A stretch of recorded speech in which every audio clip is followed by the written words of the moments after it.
Isa lang ang nawala sa Batang Quiapo pero 2 aktres ang ipinalit kay Ivana Alawi.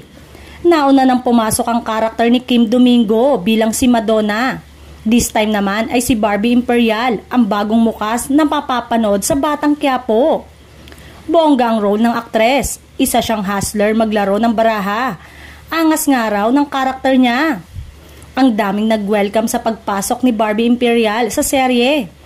Unang eksena pa nga lang ay bongga na dahil naka-luxury car na gamit ng kanyang karakter at napasabag agad sa kanyang eksena kasama si Coco.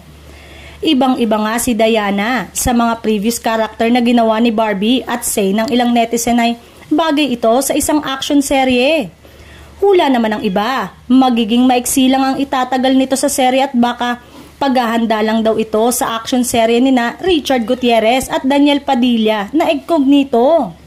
Samantalang, pasabog ang latest teaser na nilabas ng FPJ Batang Quiapo nitong Biyernes ng gabi.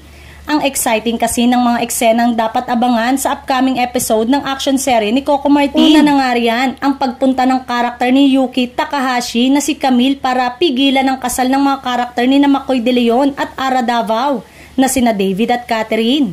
Inis nga agad ang mga netizen kay Makoy dahil sa pananakit nito kay Camille na buntis nga sa magiging anak nila. Kaabang-abang din kung makukunan ba si Camille o tuluyan na itong manganganak.